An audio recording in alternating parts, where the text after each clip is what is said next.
If you like the Young Turks podcast, I think you'll love a lot of the podcasts on the TYT network. Old School, it's one of my favorites, one of the favorites for a lot of the listeners. Please check that out, subscribe, share it. That makes a big difference, and give it a 5-star rating. Thank you. All right, welcome to the Young Turks. Jane Huber, Anna Kasparian with you guys. Big show ahead. The president is accused of rape, and it was not the top story of, I said on Twitter, of the year, the month, or the week. But actually now New York Times admitting it wasn't even the top story of the day. Not only a top story of the day, it wasn't even a story of the day, which is amazing. So we will get to that a little bit later in the program. And then Bernie Sanders has released his new debt forgiveness plan for students. It is massive. And so we'll also get to that later in the program. And then in the next segment, I'm gonna tell you more about the Miami rally. I've got some great details for you guys, and both Anna and I are gonna see you there later in the week. So, but let's get started because it's a big show. Yes, all right. The Justice Department under Donald Trump is fighting the Flores Amendment aggressively. Now, the Flores Amendment has certain protections for migrant children who are detained at the border. Now, back in 2017, following Trump's zero tolerance policy of separating children at the border, a judge ruled that the children needed to be reunited with their parents and made sure to mention that the Flores Amendment indicates, or the Flores Settlement indicates, that they can't just detain children indefinitely. Now, the Trump administration is fighting this, and one of their DOJ lawyers, her name is Sarah Fabian, spoke in front of federal judges to make her case. And in the middle of this long hearing, there was a portion dedicated to the squalor that these children are living in. And so let me give you a little taste of what that looked like. The testimony that the district judge believed was, it's really cold. In fact, it gets colder when we complain about it being cold. We're supposed to sleep crowded with the lights on all night long. And all you do put us on is the concrete floor with an aluminum blanket. I mean, I understand at some outer boundary there may be some definitional difficulty, but no one would argue that this is secure and sanitary, safe and sanitary, or at least I don't think you're arguing that, are you? Your Honor, I think what I'm arguing is that the way that the district court reached the conclusion was to say these specific items, and I think I will acknowledge, I think sleep is the more difficult end of what I'm arguing. But we actually have an opinion that says that it's unconstitutional to make homeless people not sleep, right?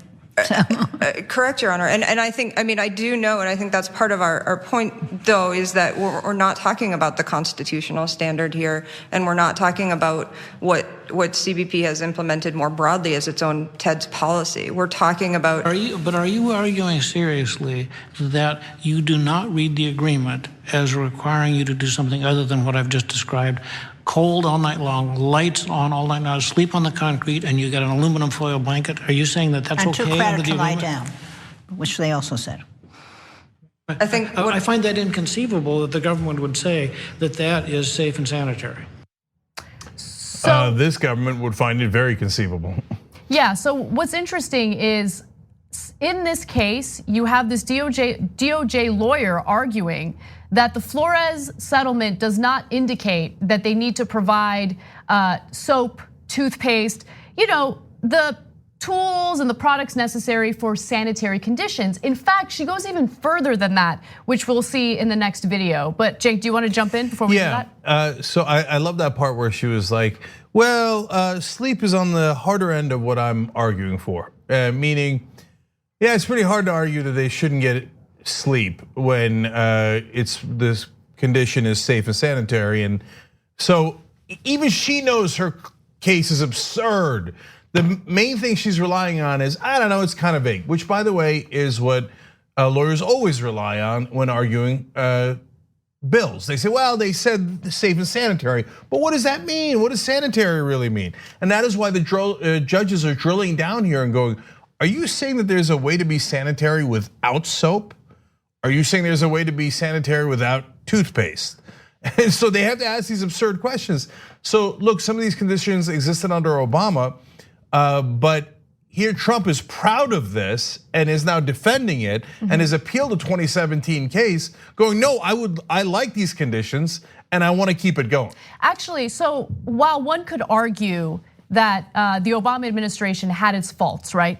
Part of the issue under the Obama administration is you had unaccompanied minors coming into the country, and he had to deal with it, right? And I'm not giving him a pass. We were very critical of the way Obama handled immigration back then. But the point I want to make, and this is a distinction that I never see in the media and it drives me crazy, is that Trump has created this problem. He has exacerbated it. And part of the way that he does that is by pushing for punitive action against any and all undocumented immigrants. So previously, if you have unaccompanied minors coming into the country seeking asylum, well, then you can look for sponsors, people in the country who could take in the children and watch them until a judge can hear them out in their asylum case. But what Trump has done is so punitive that a lot of these individuals, many of whom are not documented themselves, are unwilling to come forward and take custody of the children temporarily. So he has made a bad problem much worse. But with that said, let's hear more from Sarah Fabian. It's within everybody's common understanding that, if you don't have a toothbrush, if you don't have soap, if you don't have a blanket, it's not safe and sanitary. Well, wouldn't everybody agree to that? Do you agree to that? Well, I think there's fair reason to find that those things may be part of safe and sanitary. Are a part. What do you say maybe? You mean there are circumstances when a person doesn't need to have a toothbrush, toothpaste, and soap for days? Well, I think in CBP custody, it's frequently intended to be much shorter term. So it may be that for a shorter term stay in CBP custody, that some of those things may not be required. Yeah, but I don't think that was the situation that the court was confronting. I mean, it wasn't as though those people were there for 12 hours and then moved on to the Hilton Hotel. No, they were there for a fairly sustained period. And at least according to the evidence that the judge believed, they weren't getting these things for a fairly sustained period. So just to give you some more context, the conditions were so horrendous that reporting indicated some children didn't have diaper changes for days. They were in the clothing that they were originally in when they showed up to the border. There was no room to sleep. Many of them were unable to sleep because there was literally no bed provided. They were in crowded facilities. One of the reporters referred to the children as having, snot all over their faces. They were filthy. The stench was, unbearable. I mean, the conditions they were living in were clearly not sanitary, unsanitary. And you have this lawyer arguing as if she has no common sense, as if the federal government has no common sense as to what is or is not considered sanitary. Yeah, so I know the Trump administration is appealing the 2017 ruling.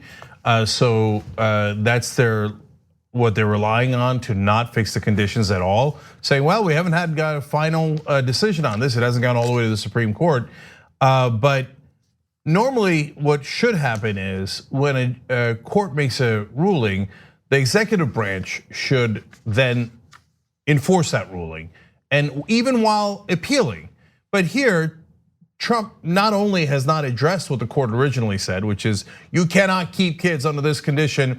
It's against the law, okay, from the party of rule of law, right? But remember, Trump also said you shouldn't cooperate with law enforcement and never work with the FBI. He's proud to have never worked with the FBI.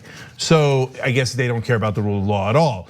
But then on top of that, to Anna's point, he's packed in so many more kids into these areas. So not only is it unsanitary and continues to be after all these years, but now people are dying and kids are dying. So at least 6 children have died since September. And is it partly related to the unsanitary conditions? Yes. So a 16-year-old boy from Guatemala died after he got the flu in an overcrowded facility. And there was a quarantine of 32 migrants who were diagnosed with the flu in that facility alone. Now, this is how disease spreads. And then what will the Trump people do? They'll then turn around and have Tucker Carlson go on TV and say, you see that? They're dirty. And they're making the country dirtier. No, you are keeping them locked up, a lot of times in cages, in unsanitary conditions. That is where the problem is arising from. I'm not saying that they came into the country crossing the desert in pristine condition, but our job is to maintain a minimum standard of safe and sanitary. And we're clearly failing that. I say 6 kids, 24 people have died overall already in those facilities. Exactly, and rather than really focusing on what the Trump administration is doing, how many people have died, the media gets distracted by this nonsense debate about whether or not you can consider, those facilities concentration camps.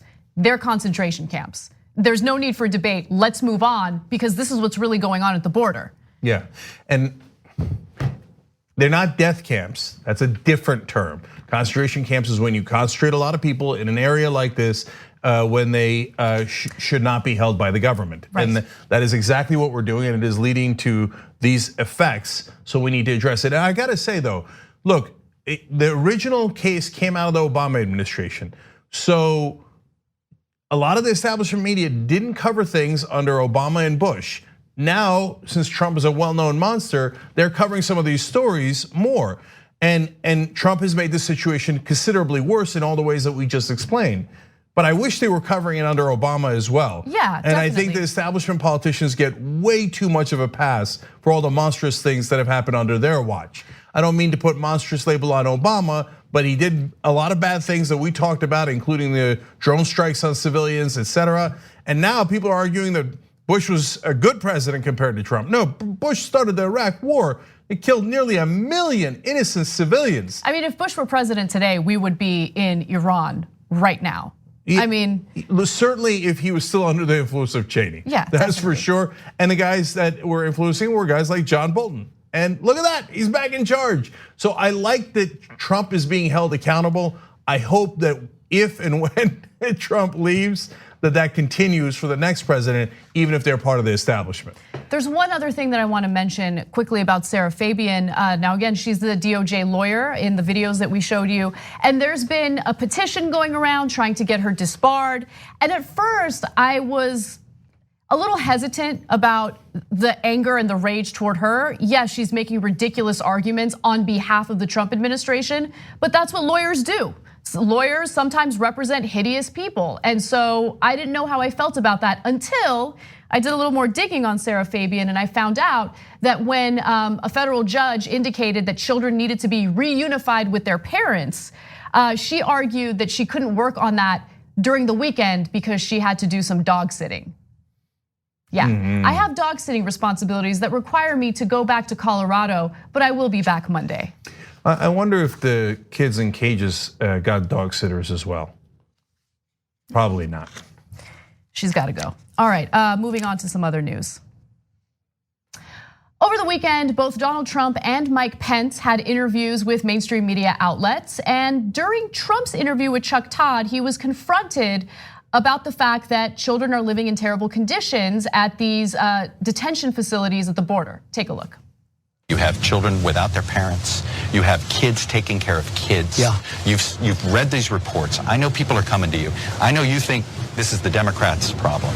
Well, and forget it. Why aren't you doing some of it? Are you ready? They are in terrible shape down there, Mr. President. Down in Homestead, Florida, that's where I grew up.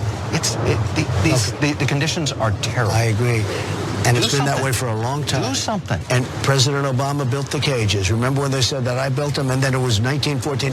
Do two wrongs make a right? It was 2014. Chuck, just listen for 1 second. Separation. President Obama, I took over separation. I'm the one that put it together. What's happened, though, are the cartels and all of these bad people.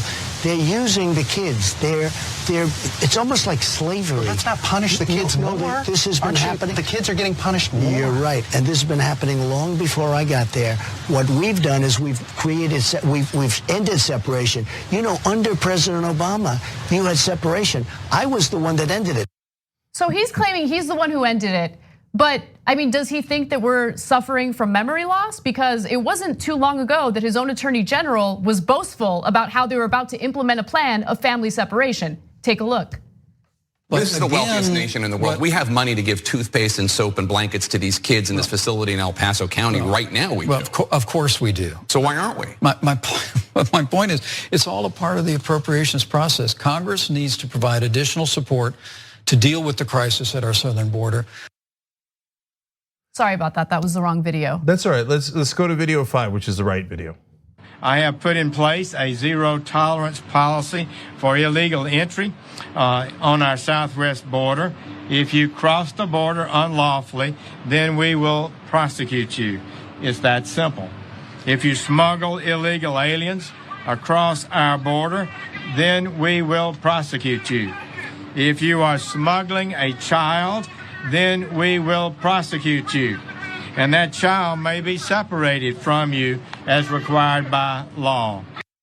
So it wasn't required by law. They just separated all children from their parents at the border, and it was meant to be a deterrent. And of course, it didn't serve as a deterrent. People still were seeking asylum in the US.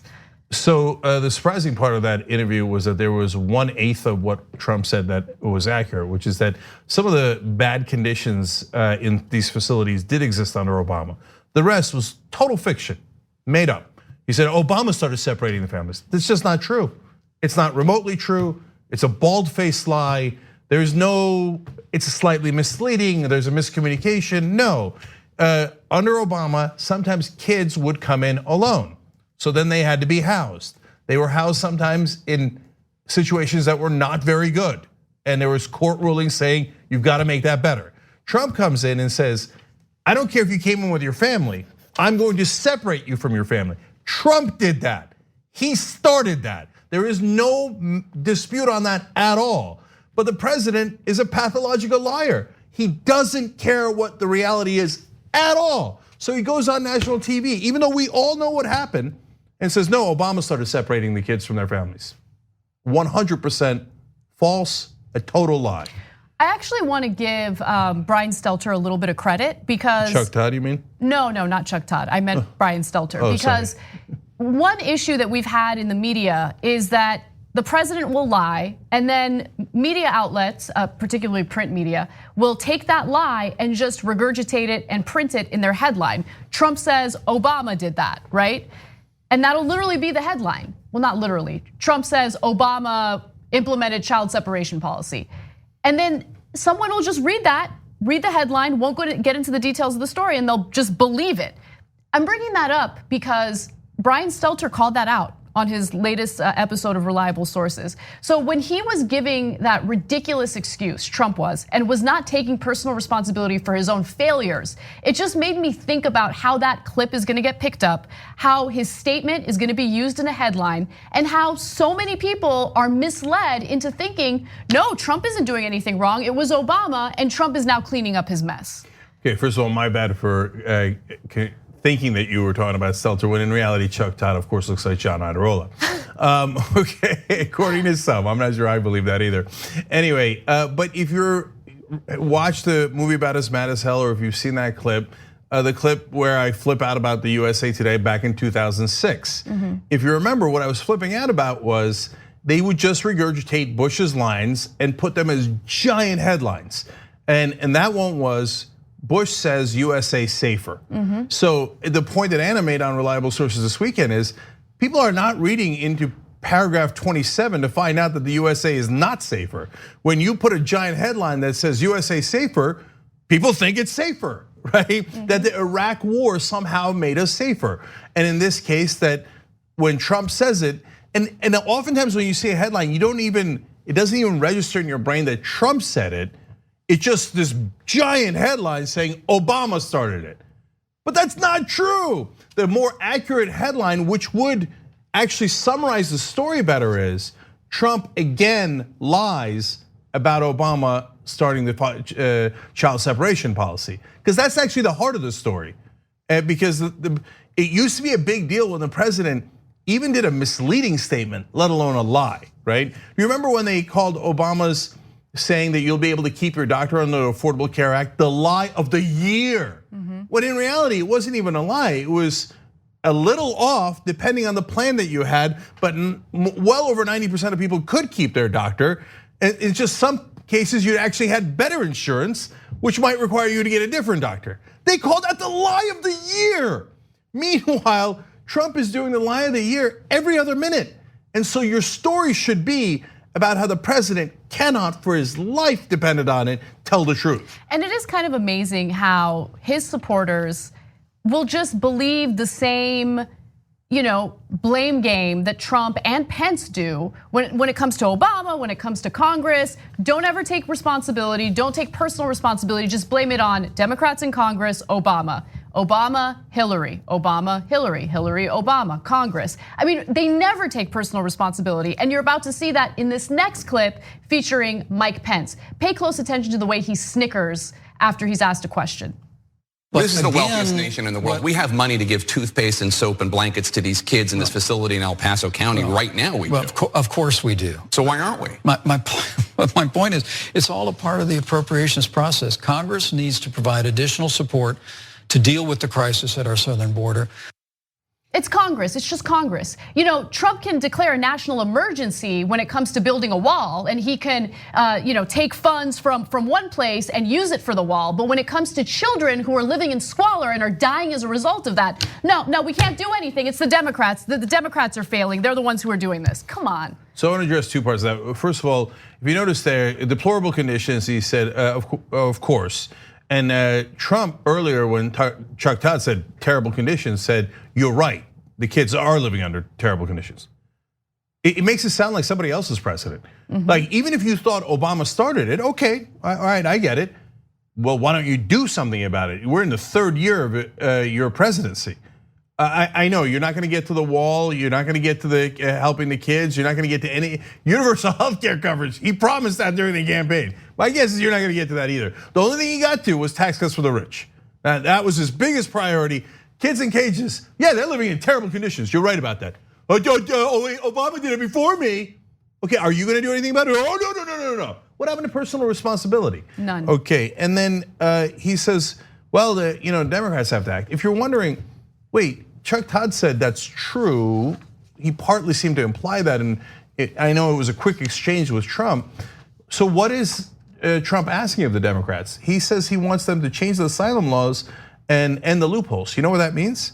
That means he wants to be able to separate the kids from their families. He wants to be able to not listen to the Flores settlement, which dictates that you have to keep the kids under certain safe and sanitary conditions. So he's saying, look, if I'm gonna keep those kids as hostages until you change the law, and I can separate more of them from their families. Right. Well, no deal. Of course, we're not gonna agree to that. That would be counterproductive. But they go on TV with a straight face. That's why they're good guys and bad guys. These guys hide their true intent and hide the facts because they are the bad guys. If they just said what their policy was on national TV, even some of their supporters might be like, wow, I might be supporting Darth Vader. So they come out and lie about it through their teeth. So tell us what do you want? Well, I want to be able to separate the kids from their families to punish them, show them that you shouldn't come to America because we're going to punish you even harder. So that's why I'm separating the kids and keeping them under deplorable conditions. Now, if you said that, which is the truth, you would look like the monster that you really are. We got to take a break. When we come back, we are going to detail the rape allegations against Donald Trump and discuss why it is the media didn't believe that it was worth focusing on last Friday. We need to talk about a relatively new show called the Republic, or UNFTR. As a Young Turks fan, you already know that the government, the media, and corporations are constantly peddling lies that serve the interests of the rich and powerful. But now there's a podcast dedicated to unraveling those lies, debunking the conventional wisdom. In each episode of the Republic, or UNFTR, the host delves into a different historical episode or topic that's generally misunderstood or purposely obfuscated by the so-called powers that be, featuring in-depth research, razor-sharp commentary, and just the right amount of vulgarity. The UNFTR podcast takes a sledgehammer to what you thought you knew about some of the nation's most sacred historical cows. But don't just take my word for it. The New York Times described UNFTR as consistently compelling and educational, aiming to challenge conventional wisdom and upend the historical narratives that were taught in school. For as the great philosopher Yoda once put it, you must unlearn what you have learned. And that's true whether you're in Jedi training or you're uprooting and exposing all the propaganda and disinformation you've been fed over the course of your lifetime. So search for UNFDR in your podcast app today and get ready to get informed, angered, and entertained all at the same time.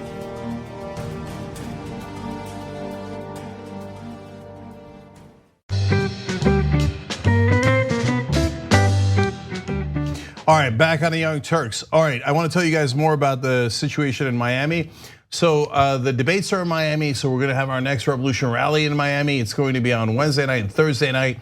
So if you can get there at 4:30, that would be ideal. Yes, you can come later. What we're going to do is some training ahead of time, and we've got a nice, comfortable place to do that, very close to where the debates are being held and where the rally is going to be held. We're also going to do a watch party afterwards. The place to show up is 1442 Biscayne Boulevard, but you don't have to memorize that. You can just go to tyt.com/rally. Please let us know if you're attending, because we can then text you information, because you do have to get around a security perimeter a little bit. That's why we're trying to leave as much time as possible for you guys to get there. And so beforehand, we're going to do the rally, and you're going to be part of the show between 8 and 8:30. You're going to be in the shot as we do a live portion of the show from Miami. And obviously, we want to try to bring folks to you guys as well, for them to speak to you. And then afterwards, there's a watch party as well. So make sure that you guys are participating in tyt.com/rally, okay? And if you can, continue to sign the pledge. Elizabeth Warren signed it last week, and the number of people who've signed it is making a big difference. While you look for tweets, let me also tell you guys about other exciting news at Shop TYT. First of all, it's Member Appreciation Week, which is super exciting. And there's a new product at Shop TYT that I'm personally stoked about. It's a lightweight hoodie, okay? Zip in the front. That is a game changer. Like, you guys, hoodies must have a zipper in the front, okay? If you want to add a zipper in the back, that's fine too, I guess. But I like having a little zipper in the front. Anyway, you can get this hoodie at a discounted pre-order price by going to tyt.com/notice. All right, so another Whovian writes in from the members section, how many kids need to die in DHS custody before we get a congressional investigation? Well, the answer is, if Nancy Pelosi is the Speaker of the House, I literally don't know anything that Donald Trump could do that would prompt an investigation or an inquiry. So it's not that they don't inquire regularly, but in terms of an impeachment inquiry or any inquiry that has teeth and has consequences, she absolutely refuses to hold the president accountable under almost any circumstance. That's not an exaggeration, that's where we are right now. We all know he broke the law twice. We all know all the terrible things he's done. And Pelosi says, not on my watch, I will protect Donald Trump all the way to the end, okay? So if she wants to change her mind on that, that's fine, but those are the facts as we have them right now. She says, oh, I think he's bad, but I'm not gonna do anything about it, and I'm not gonna hold him accountable. Okay, and speaking of which, Turkmenistan writes in, not the whole country, just someone with that handle in our member section. Anna's pessimism/realism is starting to resonate with me. I agree that Trump and his deplorable administration can truly get away with anything, and there will be no repercussions, certainly not from the spineless Democrats. Well, look, it's hard to disagree with you guys at this point. There's a story about how Deutsche Bank did money laundering for the Russians and Trump, and the federal investigators are looking into it. Would Pelosi do anything about that? Probably not. If they said, oh no, this guy's a crook, he's been taking money from the Russians all along and been doing money laundering for them for decades, Pelosi would be like, yeah, but I'm still raising money off of him, right? I don't care. Yeah. So there is some chance that they can get him on like terrible, unbelievable law violations, and Pelosi will say, no, I will not ever do my job. So 2 quick things. First of all, think about what kind of message that sends. Secondly, if the tables were turned and we were dealing with a Democrat in office who was committing the same potential crimes, do you think a Republican Congress would step back and say, no, we shouldn't do this. This isn't a good move. We should just wait and see if we can get him voted out of office. Look, in the Benghazi hearings, they had 9 of them. Every single one of them proved that the administration didn't break any laws. But they had another one, and another one, and another one. They had 9 hearings, all concluding the same thing. They don't care, they did it anyway. Right. Now, if they actually had law breaking, Do you know what the Republicans would do? It doesn't matter. The Democrat would immediately step down from office. If they had Obama on a felony, it'd be over. Hey, come on, man. Isabella, last one, says if the next president does not punish the Trump administration for all their crimes, then let's not bother with laws anymore. They must be held responsible. Well, it depends on who wins. If Biden wins, do you think there's any chance that he's gonna hold Trump accountable? 0% chance. Oh, I get along. I get along with segregationists. I get along with Mitch McConnell. I get along with Dick Cheney. I get along with Donald Trump. Look, I'm gonna let him skate on everything. Now he's my friend. No, Joe, he's not your goddamn friend. Okay, so I'm clear. Let's move forward. All right, let's do our next story. The minute he closed that door, I was banged up against the wall. He slammed you against the wall? Yeah, I hit my head really hard. Boom. That is advice columnist E. Jean Carroll, and recently the New York Magazine published a lengthy excerpt from her upcoming book, which is titled "What Do We Need Men For?" And in that, she detailed her rape allegations against Donald Trump. Now, the story did not get much attention. This was published on Friday, and it was not a cover story anywhere. There was a lot of conversation about it on Twitter, but most mainstream news organizations didn't cover it, and I'm gonna take responsibility. We didn't cover it, but I have a reason for that. I honestly wanted to wait for the story to breathe because we don't break news, right? We do analysis, and I felt that I needed to wait and see how the story was gonna develop before we actually shared our opinion on it. But nonetheless, the fact that it wasn't covered by journalists who have the resources to actually investigate and to ask the questions, they didn't really use this or treat this as a top news story last Friday. And so when I was on Reliable Sources over the weekend, Brian Stelter brought the topic up. Let's take a look. He came out with a statement on Friday denying that he had ever met the woman, even though the story in New York Magazine had a picture of them together at a party. So you have some of these headlines just taking the president's denial at face value and not mentioning this photograph, which had been published 5 or 6 hours earlier. Now, there's two things I don't understand, Donna. And number one is, if the president's gonna put out a statement denying something, didn't he know about the picture first? Didn't someone tell him about the picture? Didn't someone tell him about the story first? Has evidence ever stopped him from lying before? Well, I guess that's part of the point. Not only does he lie with the evidence, clear evidence right in front of him, he'll continue to lie and he'll attack the media as the enemy if they report the truth about what's going on. What's devastating about this story is now there are dozens of women who have made similar allegations against him, and it appears that he has this strategy of refusing to apologize, refusing to acknowledge anything, refusing to acknowledge that he's in the wrong sometimes. He has this strategy of do not apologize, just steamroll through. Right, question whether she is, yeah. The press forgets about things, in my opinion, because the news cycle right now under this administration is flooded. Yep. So a great point, obviously. And Colby Hall at Mediaite wrote a similar piece explaining, well, the news is things that are unique and surprising. Unfortunately, the president raping someone is no longer unique or surprising. And that is the horrible, insane situation that we're in. So to the point that it is not unique, he has been accused of sexual assault or sexual harassment in 15 earlier cases, so this would be number 16. And is it surprising? The president on tape says, I sexually assault women, and since I'm a celebrity, I get away with it. We heard him say it with his,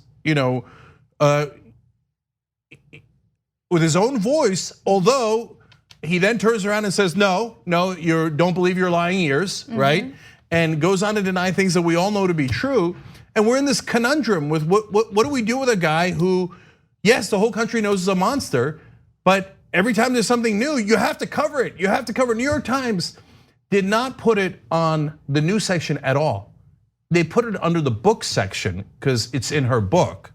And even in the book section, as other journalists noted, it was the 15th story in on Friday. Finally, on Sunday, they covered it on, I believe, page 27, but they covered Trump's denial of it rather than the actual story. Today, the New York Times finally came out and apologized and said that was not the appropriate way to cover it. But it does there's two different parts of the story. One is what he actually did. The other is how we've gotten used to what a horrible human being our president is. Any other president in my lifetime, if they were accused of rape, it would have been the biggest story of their entire administration. If they were accused of cheating on their wives, and using illegal campaign contributions in order to win the presidency. I mean, come on. This is part of the issue, right?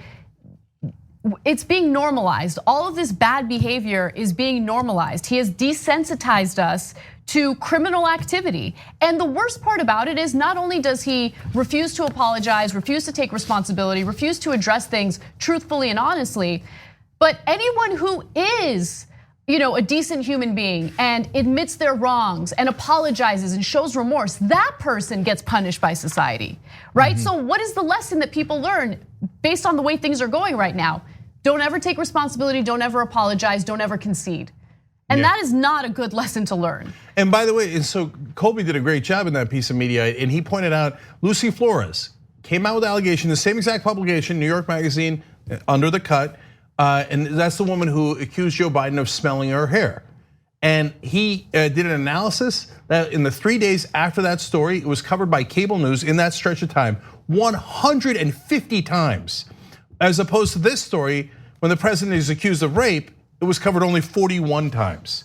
A third of Biden smelling her hair, as opposed to Trump ripping her clothes off and committing rape in a dressing room. Again, even if it's just allegations, remember, they impeached Bill Clinton about not rape, not sexual assault, but that he lied about a consensual affair. Right. Okay. Pelosi won't impeach Donald Trump over actual crimes, whereas the other side did this. And look, one more thing about the depth of the lack of coverage here is that Stalin had this famous quote attributed to him: "A single death is a tragedy and a million deaths is a statistic." In this case with Trump, one sexual assault is a tragedy, 16 sexual assaults becomes a statistic. Yes. And so that's the phenomenon that we're living in under this monster. So I want to just quickly detail what her allegations were. Again, this is an excerpt from her book. I wanted to just put out a warning for anyone who might be uncomfortable or triggered by this type of content. It is very detailed, but with that said, she wrote in her book, "The moment the dressing room door closed, he lunges at me, pushes me against the wall, hitting my head quite badly, and puts his mouth against my lips. I'm so shocked I shove him back and start laughing again. He seizes both my arms and pushes me up against the wall a second time, and as I became aware of how large he is, he holds me against the wall with his shoulder and jams his hand under my coat dress and pulls down my tights." She then writes, "I'm astonished by what I'm about to write. I kept laughing. The next moment, still wearing correct business attire, shirt, tie, suit, jacket, overcoat, he opens the overcoat, unzips his pants, and forcing his fingers down my private area, thrusts his penis halfway or completely, I'm not certain, inside me. It turns into a colossal struggle. I'm wearing a pair of sturdy black patent leather 4-inch Barney's high heels, which puts my height around 6'1", and I try to stomp his foot. I try to push him off with my one free hand. For some reason, I keep holding my purse with the other, and I finally get a knee up high enough to push him out off, and I turn, open the door, and run out of the dressing room." So she says that she fought it and she was able to get away, but he had already penetrated her at that point. And CNN interviewed her about this, and I just want you to hear, what it was like out of her own mouth. The minute he closed that door, I was banged up against the wall. He slammed you against the wall? Yeah, I hit my head really hard. Boom. The thing is, it shocked me. For a moment, I was stunned, right? And then he tried to kiss me, which was, it was so hard. But so my reaction was to laugh, to knock off the erotic whatever he had going on. Because the man, when you laugh at him, he's like, no. He just went at it. And when you say went at it, he pulled down my tights. And it was a fight. I want women to know that I did not stand there, I did not freeze, I was not paralyzed, which is a reaction that I could have had because it's so shocking. No, I fought, and it was over very quickly. It was against my will, 100%, and I ran away, out. She says that was the last time she had sex. She writes that in her book as well. Yeah. So I read her whole description, not just of Donald Trump, but of the different men that she had encounters with, these 21 hideous men, as she calls them, in the excerpt that New York Magazine put out about her book. Now, look, I mentioned the book, and so people are saying, well, she didn't do it during the election. She waited till she wrote a book. Okay, context, we give you the whole context. You could, do what you want with that information, okay? On the other hand, 15 other women came out. It didn't affect the election at all. So unfortunately for Republicans, some of Trump's hideous behavior is not the bug, it's the feature. And she talks about that too. She says, look, a lot of his followers would feel like that this is more part of his bravado, and that this would encourage them to even like him more. I don't think that that's wrong. I think some of his followers are women who, when they hear the details of it, might remember something that happened to them, or just have empathy and go, I can't stomach this. But a lot of his followers go, no, I don't care what reality is. I don't care that it's all these different women. I'm never gonna believe anyone other than Donald Trump. And even if Donald Trump admits it, which he says, yeah, I grabbed them by their genitals against their will. I kissed them. I kissed them and they let me do it because I'm a celebrity, he said, right? Right. They don't care, they know it. It's not like they don't know it, they know it. And it's not dependent on one woman in this case. But having read her whole thing, I have to confess that even at this late date, I still had a little bit of an enlightening experience there, an epiphany of a sort, right? Look, guys, this has happened to me throughout the course of this show. It's been 17 years we've been on the air, and it's happened to me through the course of my life, even earlier than when we started the Young Turks. Everyone looks at things from their own perspective. That's normal, but it's a big failing of all of ours. We have to start to learn to look at it from other people's perspective as well, right? And so with African Americans, I had no idea how bad it was. I'm not white, but I'm also not African American. And so I didn't live that experience. So it seemed unbelievable to me because of my experience. I grew up in a nice suburb and the cops were there to protect us. I didn't know and had never experienced that cops in a lot of places and a lot of instances don't view it as their job to protect everyone. And the planting of evidence, the abuse, etc., and we can go on and on. And so when I started to hear those stories and understand those stories, you had what should be an obvious epiphany, but unfortunately for a lot of the country, they still don't get it, which is they're not all making it up. That's insane to think they're all making it up. They're all saying it because it's true. Even if it seems unbelievable to you because you didn't live that perspective. Now, applying it to here, as a guy, I've not ever felt vulnerable in a situation like that. I've never had someone force themselves upon me. Hearing her stories throughout her life, one after another, from a camp counselor to a guy in college, again, literally trying to rape her, to a boss at work. And she was going through all of this in the 60s, 70s, and 80s. It's still terrible now, as you can tell, right? But was even harder back then in a lot of ways. And then I realized, men have this enormous privilege, in a sense, of not having to worry at all times about whether somebody is going to attack you and assault you. And so I'm just trying to get you to understand the perspective of women and why they might not want to come out, why they might not want to tell their story. The overwhelming pressure not to do that she has lived with her whole life.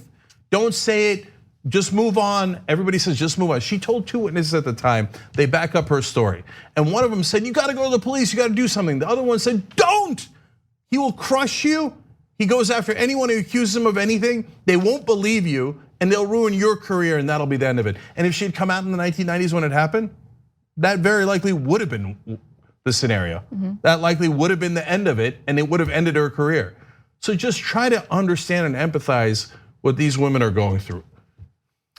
When we come back from the break, we will give you an update on Iran and Bernie's awesome answer on Iran during his interview with Face the Nation. At TYT, we frequently talk about all the ways that big tech companies are taking control of our online lives, constantly monitoring us and storing and selling our data. But that doesn't mean we have to let them. It's possible to stay anonymous online and hide your data from the prying eyes of big tech. And one of the best ways is with ExpressVPN. ExpressVPN hides your IP address, making your activity more difficult to trace and sell to advertisers. ExpressVPN also encrypts 100% of your network data to protect you from eavesdroppers and cyber criminals. And it's also easy to install. A single mouse click protects all your devices. But listen, guys, this is important. ExpressVPN is rated #1 by CNET and Wired magazine. So take back control of your life online and secure your data with a top VPN solution available, ExpressVPN. And if you go to expressvpn.com/TYT, you can get 3 extra months for free with this exclusive link just for TYT fans. That's expressvpn.com/TYT. Check it out today.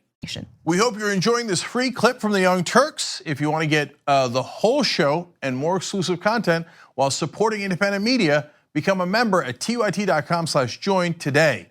In the meantime, enjoy this free segment.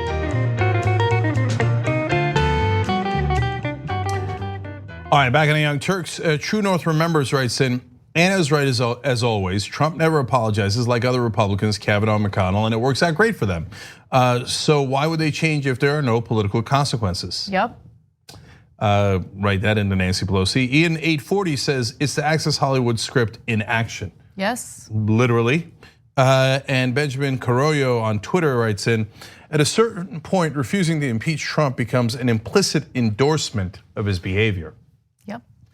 But yet Nancy Pelosi still does nothing. And I'm the bad guy for saying she's not a master legislator. Okay, let's go forward. He was just doing a limited strike. Oh, just a limited strike. Oh, well, I'm sorry. That was Bernie Sanders during his interview with Face the Nation over the weekend. He was talking about Trump's strategy or lack thereof when it comes to Iran. And as we all know, tensions have escalated between the Trump administration and Iran. In fact, Trump has just implemented additional sanctions against Iran, which I will detail for you in just a minute. But what really stood out to me about this interview was the fact that Bernie Sanders was speaking specifically about foreign policy, something that he's not necessarily known for. He's very strong when it comes to economic and domestic policy, but the way he would handle Iran is spot on, and I want you to hear from him. Take a look. I want to ask you about Iran. Good. Was President Trump's decision this week to call off that strike the right one?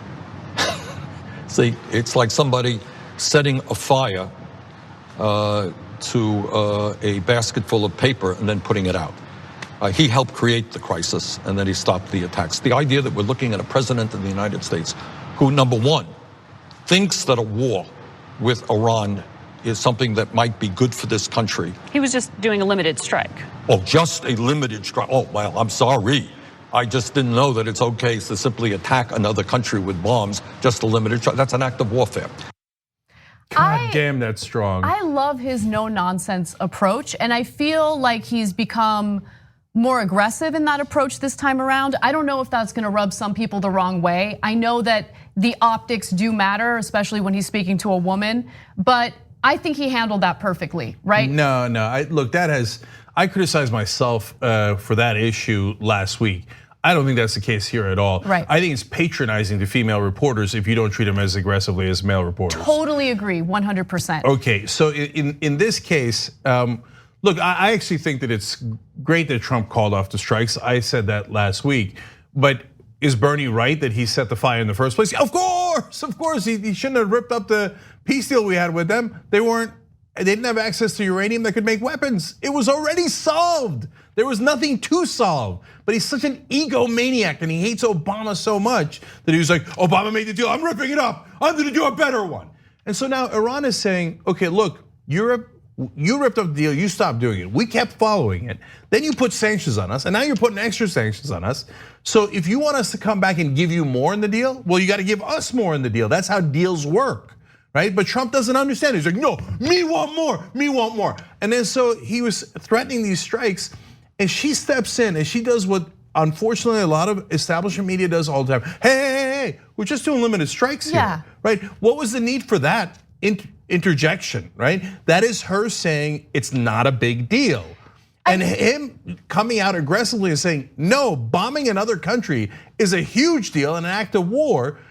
It's about damn time that somebody challenged these establishment reporters on their constant cheerleading for warfare. Now, I'm sure in Brendan's mind, the way she interjected was meant to challenge Bernie, but in reality, what she did there was regurgitate talking points from the Trump administration. What is a limited airstrike? That is an act of warfare, as Bernie Sanders perfectly laid out in that clip. It is an act of warfare. Do you think that that's going to de-escalate the situation? No, it's going to push us further in the direction of war. And I'm glad that he held back and he didn't implement those airstrikes. I'm sure something that very much frustrated John Bolton and Mike Pompeo, who are actually angry right now that Trump is implementing more sanctions as opposed to pursuing military action. I want to say one more thing about Margaret Brennan. Look, I don't think that she's, some part of cabal where she loves having wars. No, I don't think that. But is she part of the same groupthink that almost all the establishment media is? Yes. And I'll prove that to you with this framing. She thinks, no, when we're going to do strikes, and it's more of a neoconservative thing than it is a Trump thing. So, and a lot of the media is more opposed to Trump than they are to the neoconservatives. They let the neoconservatives walk us right into Iraq. And right now, a lot of the media is out there going, well, I mean, Trump wasn't tough. Trump waffled on this, right? But look, so the framing is, she says, well, they were limited strikes. Now, if Iran dropped a bomb in the middle of America, would Margaret Brennan or anyone in the establishment media just say, hey, that was just a limited strike? Oh, they bombed a nuclear facility in the middle of Texas. And they killed 150 people. Not a big deal, it's just a limited strike. Could you imagine her interrupting a politician in the middle of them saying Iran attacked us in Texas, and they're going, hey, it was a limited strike? I can't imagine that. Of course you can't imagine it. That's the pro-war groupthink where we're allowed to bomb other countries and we think they're never gonna retaliate and that it's not gonna lead to endless wars. Well, it does, and it has over and over again. So let's hear a little more from Sanders. In this next clip, he specifically addresses how important Congress's role is in making these decisions. Let's remember what we learned in civics, when we were kids. It is the United States Congress under our Constitution that has war-making authority, not the President of the United States. If he attacks Iran, in my view, that would be unconstitutional. So if you are commander-in-chief, you will ask Congress for permission before you engage in any kind of military action? Look, there are some times of emergency situations. Okay, that I understand. Defensive actions. Yeah, if you're attacked immediately, you have to respond. Nobody believes that we are in that type of emergency situation with Iran right now. So I'm going to do everything we can to stop that war. And what the function of a president should be is to say to Saudi Arabia, which by the way is a horrific dictatorship, a brutal dictatorship that kills dissidents, that treats women as third-class citizens.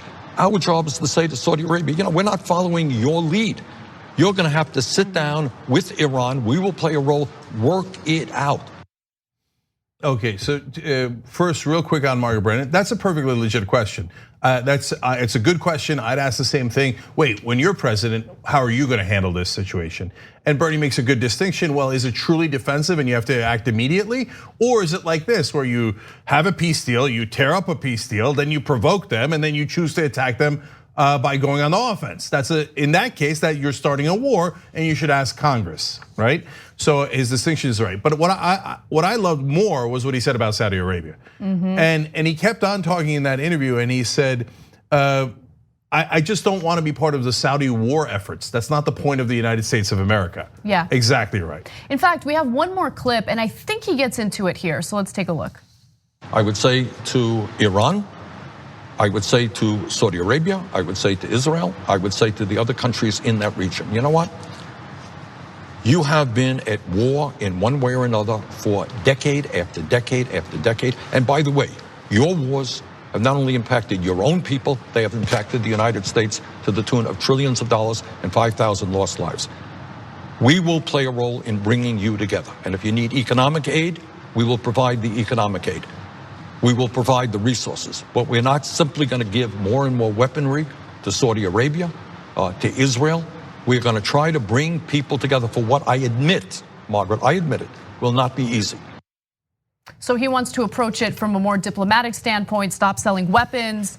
And that is, I think, a popular position, especially given the public's response to this escalation toward Iran. Now, Trump, to give him a little bit of credit, seems to really want a deal. So remember, the Iran nuclear deal was specifically meant to stop Iran from developing nuclear weapons.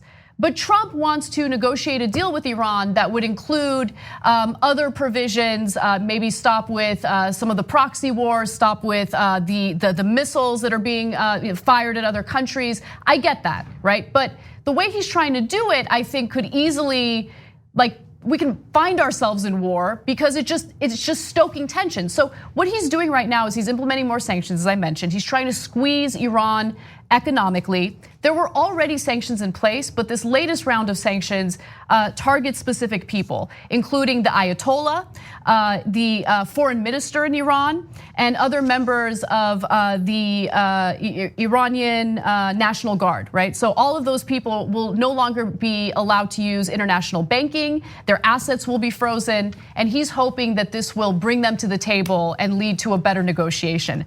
I don't know if that's gonna happen, but what I do know is with Bolton and Pompeo in his ear, pushing him in the direction of war, it is very conceivable that we'll head in that direction. Yeah, I don't think these new sanctions help at all. The new sanctions are going after freezing the accounts of some of the top leadership in Iran, which is only going to agitate them. And as the Iranians are saying, you're not giving us anything in return. All you do is heap on extra punishment, extra sanctions, and you keep provoking us. To what end?